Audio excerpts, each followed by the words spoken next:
বাড়ি বাড়ি নানা সরকারি পরিষেবা পৌঁছে দেওয়ার পরেও বাঁকুড়ার মানুষ আমাদের ভোট দেননি। তারা আমাদের শিক্ষা দিয়েছেন। আমাদের অনেক ভুল ছিল, আমরা শিখলাম।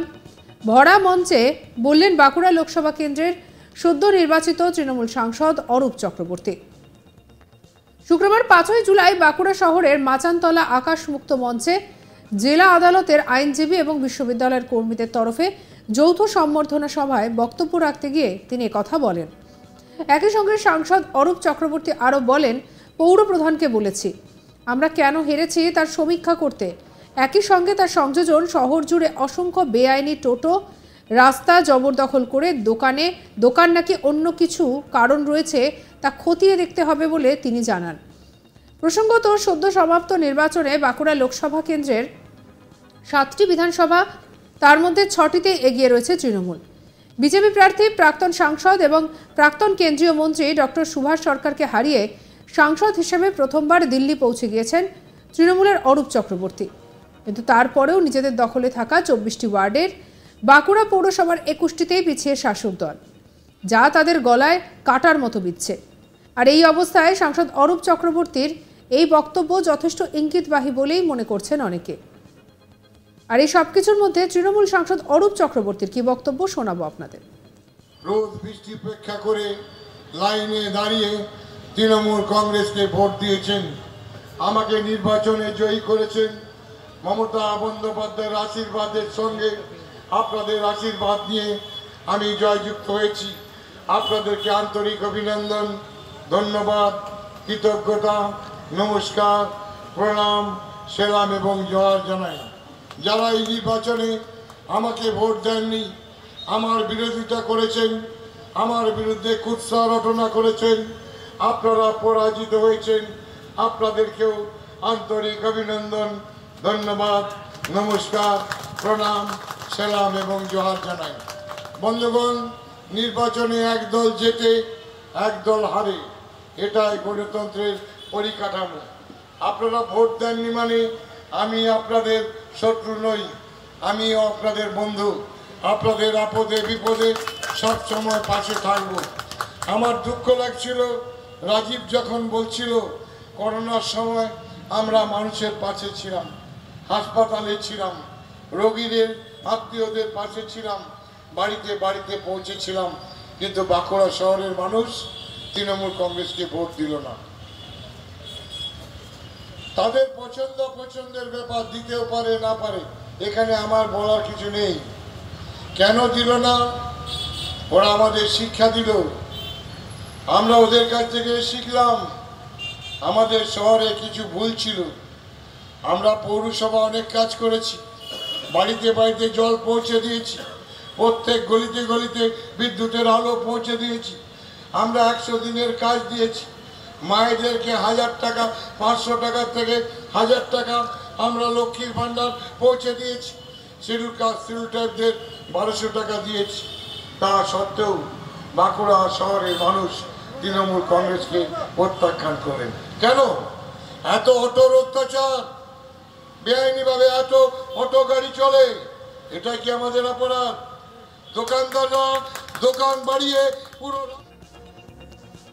সদ্য শেষ হওয়া লোকসভা নির্বাচনে দলের অন্দরে অন্তর্ঘাতে যুক্ত নেতাদের চিহ্নিত করার কাজ আগেই করেছিল তৃণমূল কংগ্রেস। এবার কড়া পদক্ষেপ করতে শুরু করলো শাসক দল।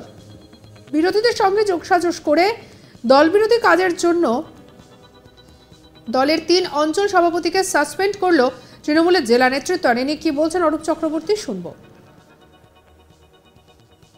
তাদের বিরুদ্ধে অভিযোগ ছিল তারা দলের কাজ করেনি, দলের সঙ্গে বিশ্বাসঘাতকতা। কি ধরনের বিশ্বাসঘাতকতা? আরে দলের সঙ্গে দলে ভোট না দিলে অন্য লোককে দল ভোট দেয়, দলের বিরুদ্ধে কাজ করেছে বলে তো বিশ্বাসঘাত। তো এইভাবে কি এই প্রক্রিয়া চলতে থাকবে? এটা শুরু হলো, চলবে।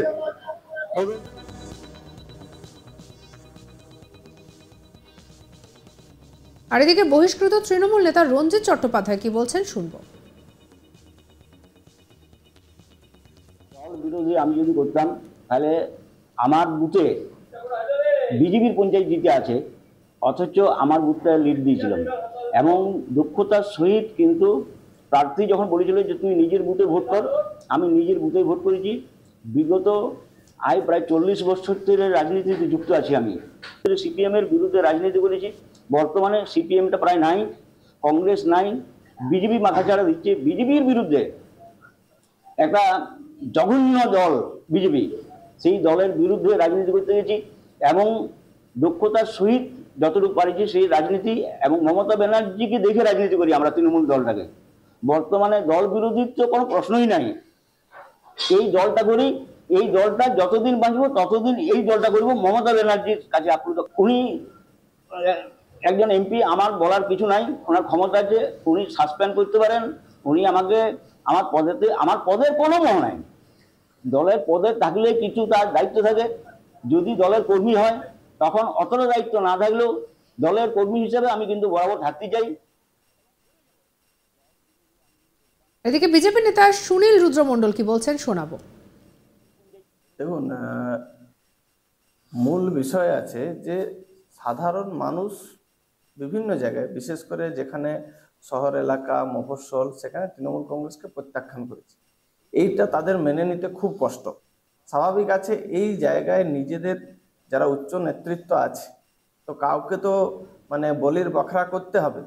আর সেই কারণে এইভাবে নিচের স্তরের কর্মীদের ঘাড়ে দায় চাপিয়ে এইভাবে নিজেদের যে ফল্ট, নিজেদের যে জায়গায় খামতি রয়েছে সেই জায়গাগুলো লুকানোর চেষ্টা।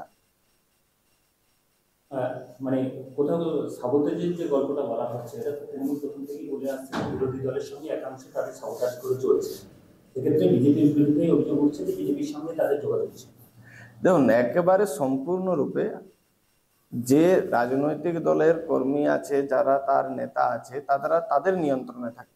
আমরা আমাদের কার্যকর্তা এবং আমাদের যে বিষয় রেখেছি, বিভিন্ন মানুষজন নরেন্দ্র মোদীকে সমর্থন জানিয়েছেন, নরেন্দ্র মোদীর যে প্রকল্প, সেই প্রকল্পের প্রতি আস্থা প্রকাশ করেছেন, বিশেষ করে শহরাঞ্চলের এবং শিক্ষিত ভোটার সমাজদের বড় অংশ।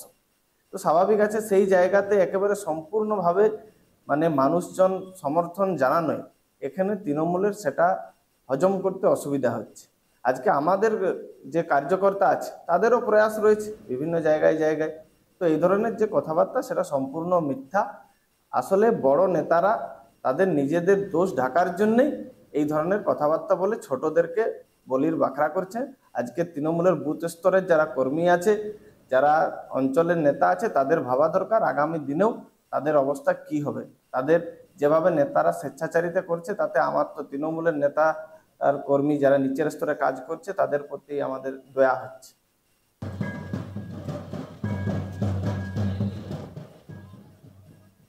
সঙ্গে রাখুন আজ তাক বাংলাকে, সাবস্ক্রাইব করতে ভুলবেন না।